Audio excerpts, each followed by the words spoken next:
Hey everyone, so I'm back with another video, and this video is going to be a little different, as you guys probably already seen. It's not going to be one of like my discussion videos. It's going to be more like a weird combo tutorial video, but in some way it's going to be like a discussion video. So this video today, I'm going to show you a few little, I guess, techniques you can do in Yu-Gi-Oh that can really get you some, I guess, minor advantages and potentially even bigger advantages when you play against someone else. And this is mainly intended for people who are just beginning, or even people who have been playing for a while. They may not know a few of these techniques, and yeah, I thought it would be interesting to show off these few techniques that I had in mind. So without any further ado, let's get into it. So I'm sure many of you have found yourselves in a situation like this.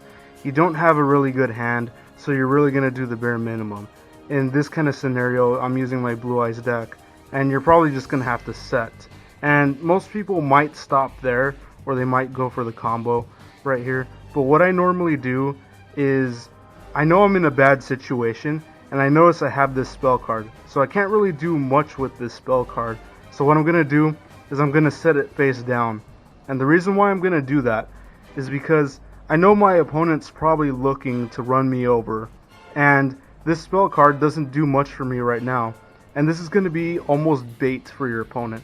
What I'm hoping is that the opponent's going to think this is a credible threat, and they're going to want to say that they should destroy this. That's probably what they're thinking, or what I hope they think, and you're going to get them to waste their destruction effect on this. So that's kind of like a little strategy I picked up on, so I kind of set that card face down almost like a bluff for them to target with a destruction effect.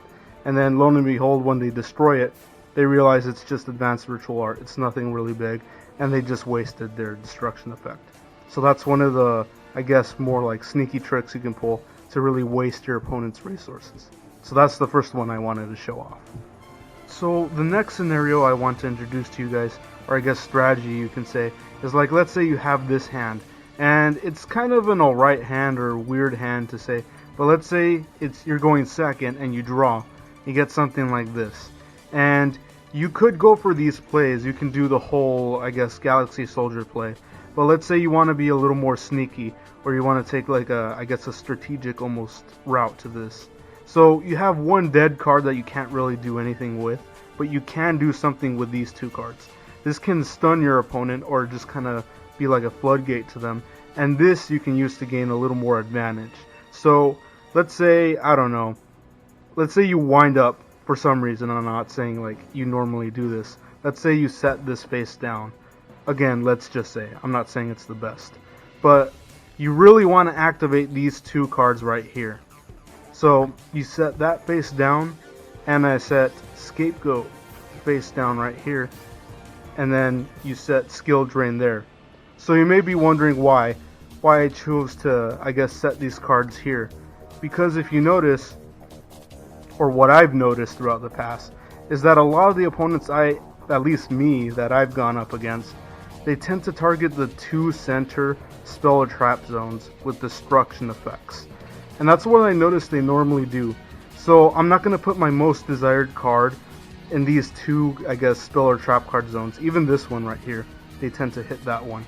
So I'm going to put the dead one. So let's say if they activate a destruction effect, they hit that card, they're just going to hit Chaos Form. That's not a big loss. And let's say they even hit this one, which is another very frequently hit zone, and you just chain it. You can chain it in response. Or let's say it's another card that isn't doing too much for you. You can place it here. But I notice people tend to forget about the zone right here.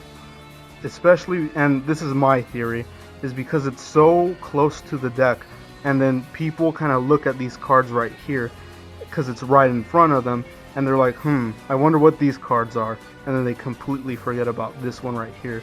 But it's probably the one that's gonna, I guess, get you more advantage if you place it here. But that's kind of been my experience with this phenomena. I don't know why, maybe it's specific to me, but that's what I picked up over the years. So that's kind of a strategy I guess you guys could use in general if you want to get, I guess, a leg up on your opponent. So yeah, I thought that was interesting. So on to the next trick that I want to show you guys. It's kind of using the same hand as I used before. It's basically using these cards with except we don't have a trap in our hand. But let's say you do something like you're going to activate Bingo Machine Go, and let's say after you choose the cards you want to choose, you manage to get the one that you really want. Let's say in this case you wind up getting something like, I guess, Chaos Max Dragon. That's really what you want for this ideal hand, I guess. So like, let's say you add Chaos Max Dragon to your hand, right? And after this resolves, it goes to the grave. You kind of want to shuffle your hand. The reason why I say that is because, I mean, again, you guys might know this already, because after you add this to your hand, you kind of have to show your opponent to make sure that's the card you added to your hand. But the whole reason for shuffling your hand is to kind of keep your opponent guessing, because you don't want to know where, you don't want to tip off your opponent where the card you just added from your deck is. So if, like, let's say you put, right after you search, you added the card, the Blue Eyes Chaos Max Dragon, right here. And let's say they have a really keen focus, and they really focused on the card right here. They know that's Chaos Max, and if you never shuffled your cards around, they're going to know that that's Chaos Max in that part of your hand. And they can activate an effect which causes you to discard a card from your hand. And they know they can get rid of Chaos Max because of it. So shuffling your cards around really does help, and really keeps your opponent on their feet. Again, this is probably something you guys already know, but I feel like it's something that needs to be reiterated if you want to get, like, I guess, a little more strategy going. And it could even help you in many duels, so that's why I wanted to show it off. So for this next trick, I'm going to use another really bad hand. So if you take a look, yeah, this is not the greatest hand in the world. So you're realizing you don't have a great hand, and you're trying to make amends with what you can do. You're probably thinking, what can I possibly do? So this would be my recommendation to you. What you could do, you just do what you can do and set that. And what I normally do if I have a hand like this, I set them all face down. And the reason why I do that is because, let's say your opponent doesn't know what you're playing, and you happen to go second. And so you have all these face down cards, and you have this one defense card. So you may be able to trick your opponent into thinking that you're using some kind of stun deck or some kind of control deck. Or just the fact that you have a bunch of face down cards on the field could really scare your opponent off.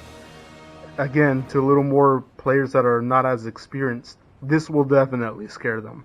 And they may do their full combo. Let's say they didn't destroy your back row, and they have a really solid board, they have a really strong monster that's about to attack, and then they second guess themselves. They're like, I don't know, maybe I don't want to attack and set off whatever this is, and they may pass their turn over to you.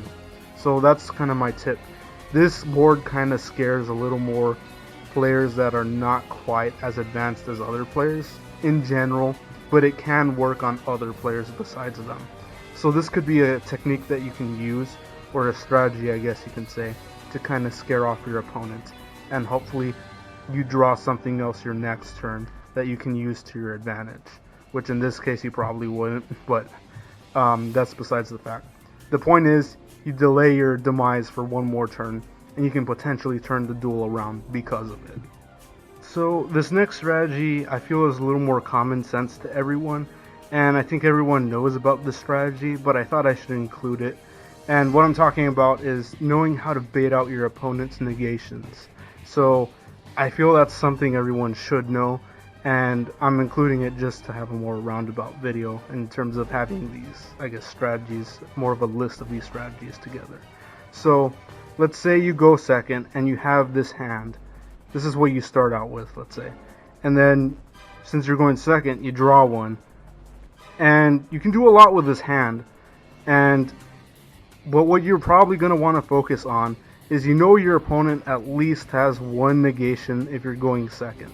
If they set up their board first, you know they have one negation ready to go, at least. So what you're going to want to do is you're going to want to bait out that negation. So let's say you play Melody of Awakening Dragon. Cool. Pay the cost. Let's say they negate it. Fine. You have one more Melody of Awakening Dragon. That's why I activated this first one. because I know I'm probably gonna get the chance to, I guess, activate Melody of Awakening Dragon because I have 2 of them, and they're probably not expecting that. And like, let's say they have 1 more to gate, right, lying around, right? I'll play something like Reasoning. They'll probably want to negate that because they don't want you to potentially summon something out. So that's going to be something that's going to force their negation. So that goes to the grave. And now you can use whatever in your hand what you have in your hand at your disposal.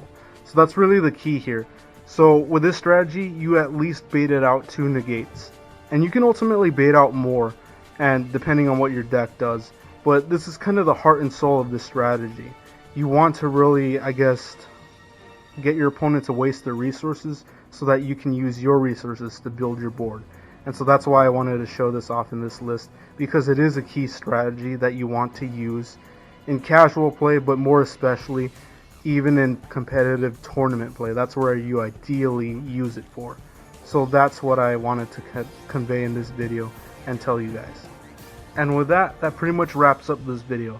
So I used my Blue Eyes White Dragon deck for this video, which is not the most competitive deck, but I thought it should do the job well enough to convey these strategies that I think are really useful in Yu-Gi-Oh! And I hope you guys learned something from this video, or like found something that you guys never thought of before, which could help you in future games, whether if it's just casual play or just tournament play. I hope you guys got the chance to learn something and use these for yourselves. Thank you so much for watching the video. That pretty much wraps it up, and I'll catch you guys in the next one. Thank you so much for your support. Alright, take care. Bye. Let's say you had your motorcycle, Mr. Kappa, and for the sake of argument, imagine we were both dueling while riding said motorcycle. How would you describe that situation? I don't know. Card games on motorcycles. Card games on motorcycles. What the?